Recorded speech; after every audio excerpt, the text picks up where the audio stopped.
go. Hey, what's going on, everybody at YouTube? It's King Gabe here, and of course got Brownie with me. And those of you who have seen the Pirates Ahoy reaction video probably like, well, wait a minute, wasn't Brownie out at sea with Uma and Harry Hook, and now he's here all of a sudden? Yeah, a little bit of a, as I mentioned in the live stream when that we did last night, the same day as the same night as the video was placed on YouTube and everything. It's a bit of a continuity screw.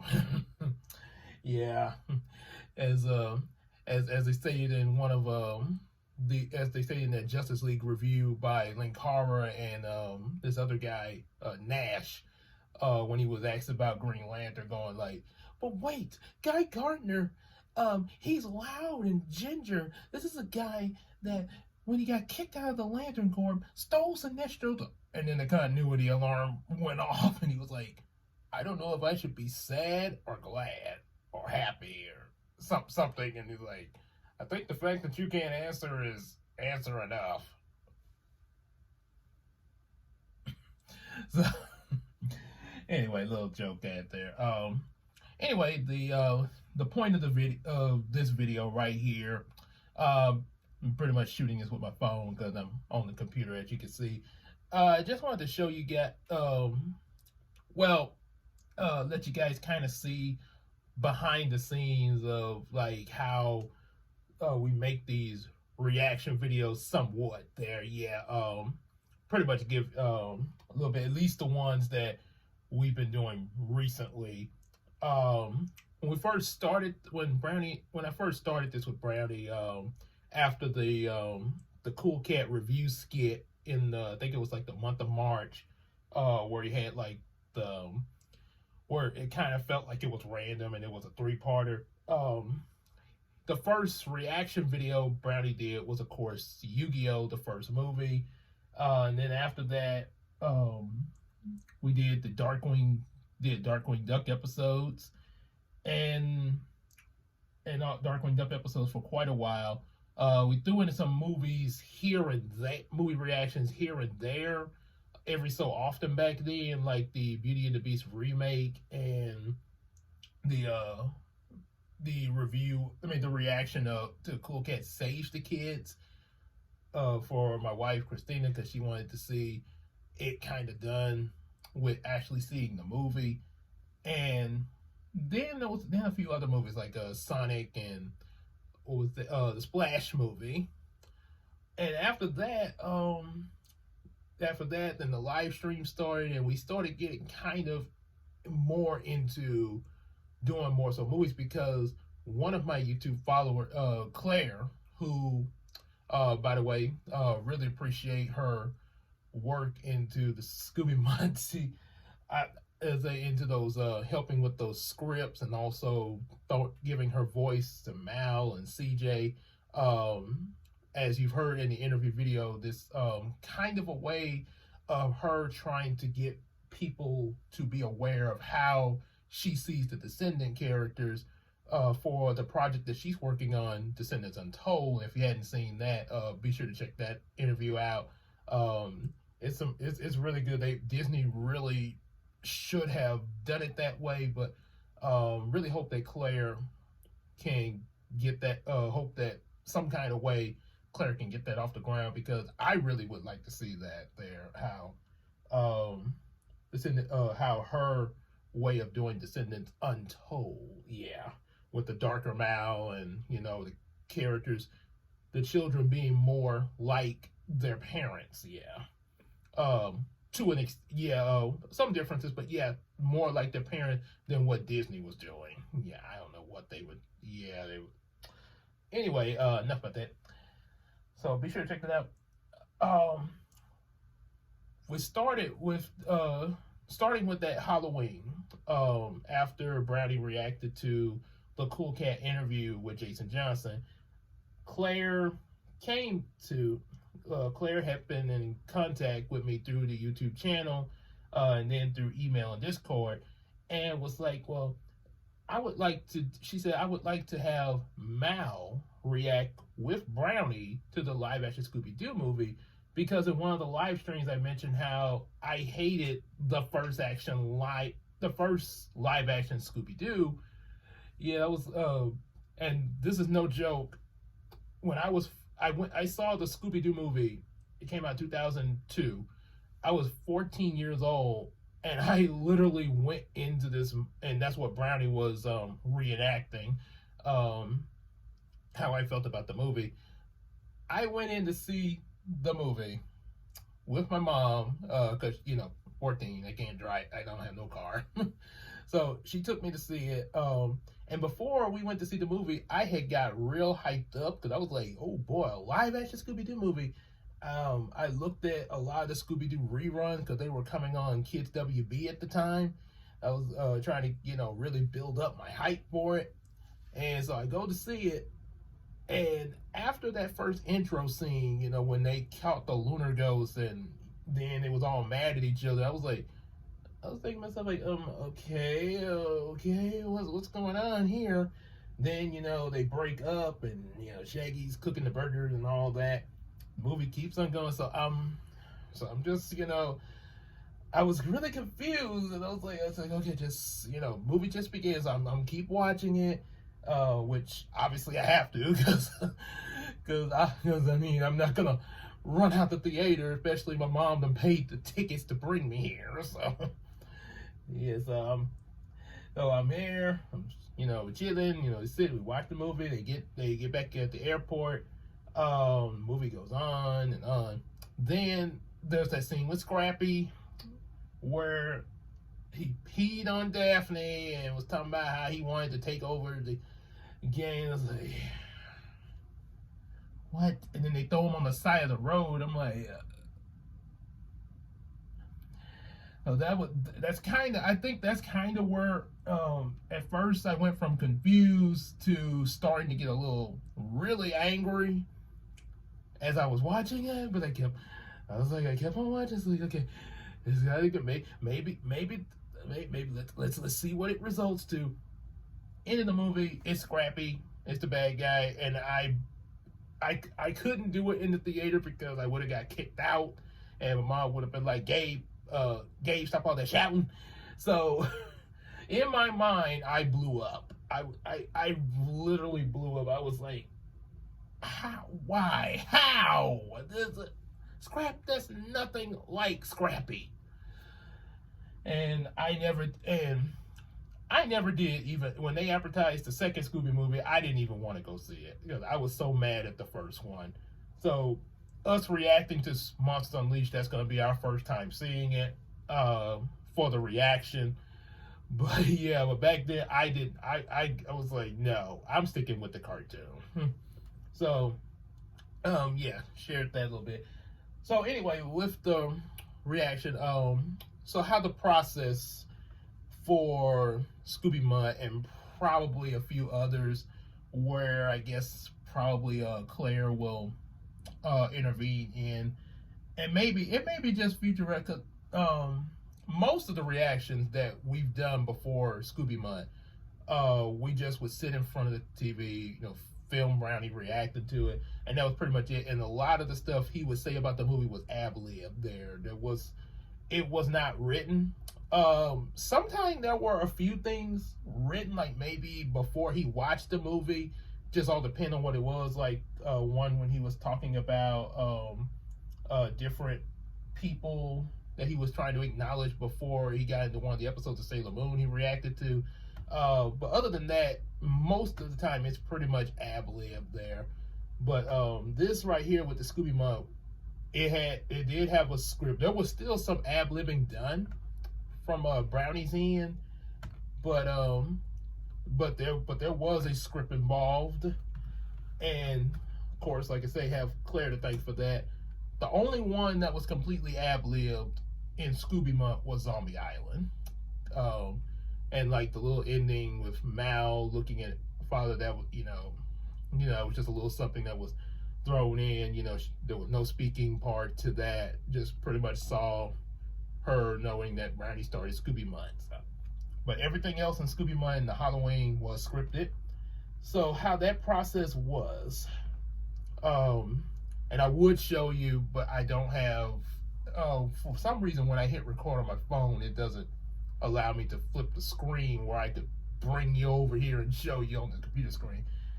So, really sorry about that. And apparently my internet just went out, but don't worry, I still got the email up.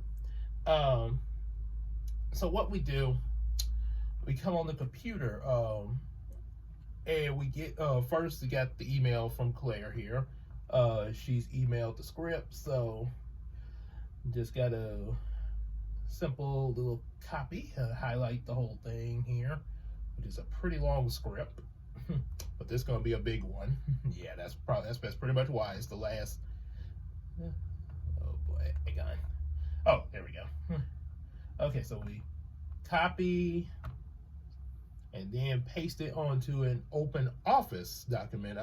We're using open office because Microsoft Word decided they would charge us $100 a month. So I was like, oh my god, yeah, I'm trying to build myself up and y'all are tearing me down with what I've already got to be paying on a daily basis. Yeah, try. Like they say about Daddy Dairy, gotta cut some corners, but in the right way, Yeah, some things we do have to put out some money for. So yeah, like I say, just when it's possible. Okay, so anyway, we get the script on here. Got it on Open Office. All right, and gonna read it to you real quick here. I'm gonna read the part of the script. Now, this is just the parts like what they're speaking. When it's put together with the movie and all that, yes, it's yeah, because like I said, for one thing, this hadn't been edited yet, so I'm just reading it the way Claire actually wrote this here, and excuse me, and then go back do some edits and kind of make sure it's make sure everything is right in there. All right, so CJ says previously on Brownie B. Brown reacts to. She always puts she always spells brownie with a like the way you spell brownie for brownie cake, which okay, I can understand that error, yeah, because we gotta market brownies. We got brownies has got to be a thing, so yep. But they I know she always put a D instead of the B of Brownie B Brown, but yeah. Anyway, Audrey says a ghost kidnapped Carlos. Well, gang, it looks like we have a mystery on our hand. And now, concluding Scooby-Doo month with the shittiest sequel of them all. I'm reading in here. So now, okay, so basically, yeah, let's see. Okay, now you got Carlos tied. Oh, there's gonna be somebody that comes up to Carlos and he's all tied up at the graveyard. Somebody's gonna come up to him and be like, oh man, like, oh, I got this big plan. He's got this big plan for Carlos, this mysterious figure. As they mentioned at the end of Pirates Ahoy, the Phantom Virus is gonna be in here. He'll be in here from Cyber Chase. So Brownie and Uma, CJ, Harry, and Mal, and Audrey all going to be arriving at the haunted house. They're going to, and while they're searching for it, Brownie will be reacting to Scooby-Doo Monsters Unleashed, and it'll kind of go back and forth between the reaction and them searching for Carlos, which you'll see when it's put together how that's going to play out. And then, of course, they're going to find out who the Phantom Virus really is. It's going to be, the guy that got Carlos in the first place. There's going to be a motive behind that. And of course, there's going to be something that's happened with Carlos, but you'll also find out that. And so you're like, well, I thought you were going to tell me about the script. Why you just say I'm going to find out? Oh, well. So anyway, after, we have a script on Open Office, and by the way, I usually save, like with the last one, I save the version that Claire's got unedited, no changes. I save it like that. Then I copy and paste it onto another page. And on that page, I do the edit, and that's the edited version. That way I can have both versions in case, like, maybe there's something I look at in her script and be like, maybe I may have changed it or something. And we send the edited version to Claire, and we still have both the edited and her version. That way it's like, well, oh, wait, Gabe, no, you shouldn't have changed that because I wrote it like this, I wanted to do that. And, so we could just go back to her version and, put it back the way it was. Yep, and, sort of discuss that. Sort of like with the sexy Shaggy thing.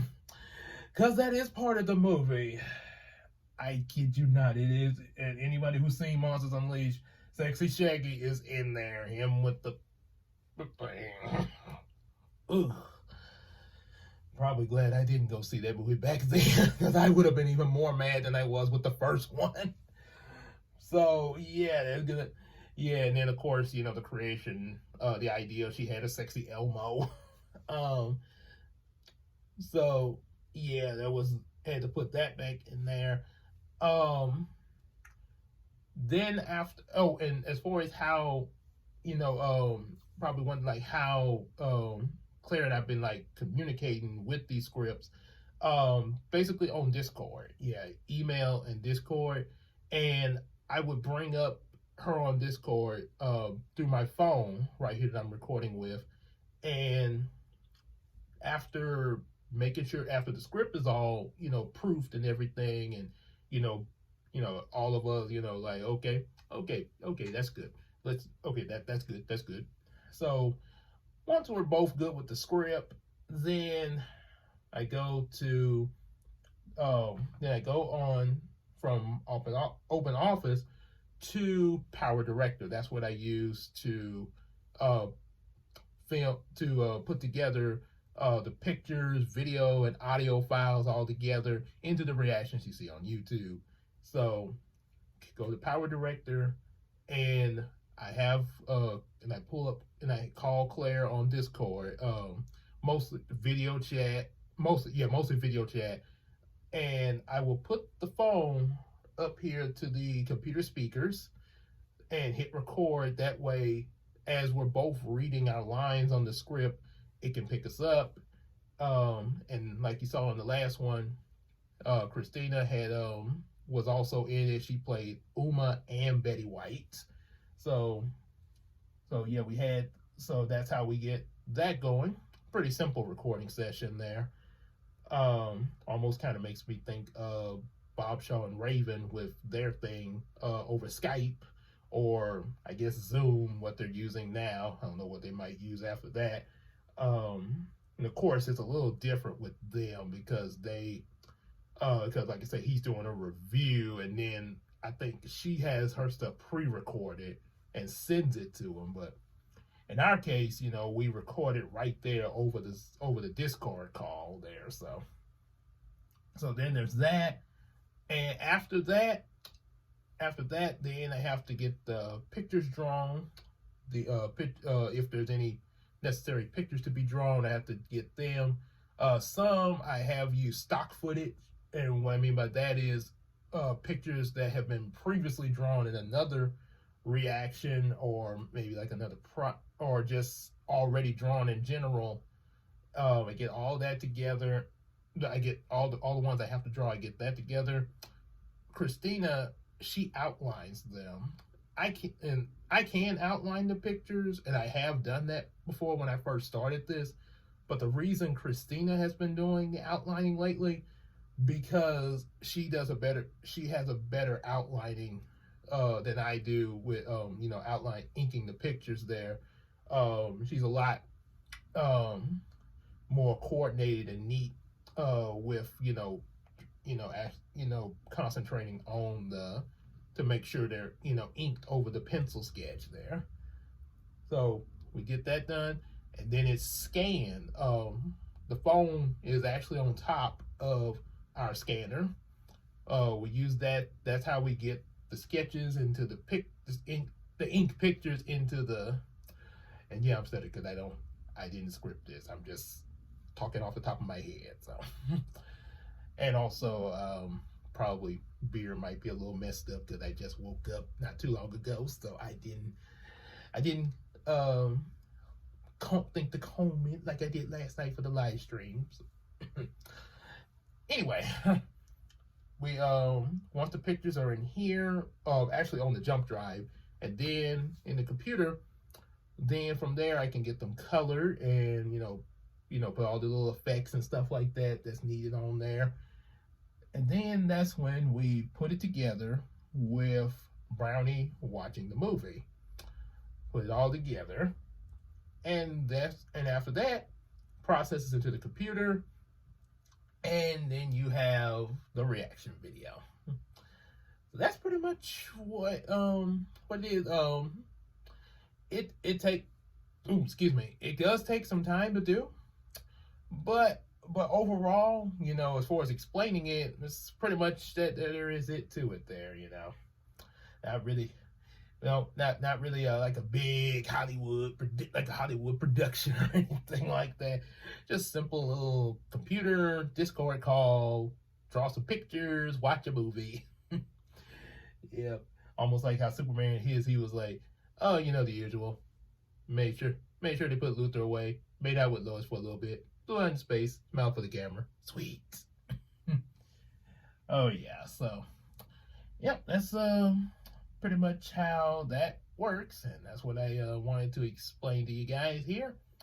So hope y'all enjoy that, and again, make sure y'all definitely check out Claire's ideals in the interview about her Descendants Untold, and look forward to more like this level kind of every so often there. That way I can, because I got to go back and forth with working on my comic books too. Hadn't been on that in a while, but I got to still continue to do that.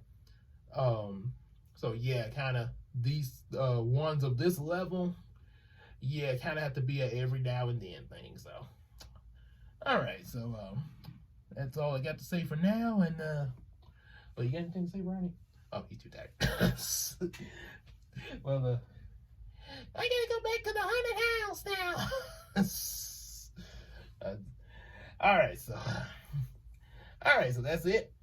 See y'all later for the next live stream coming up, as well as the next reaction video, and also check out some little small mini videos coming up as well.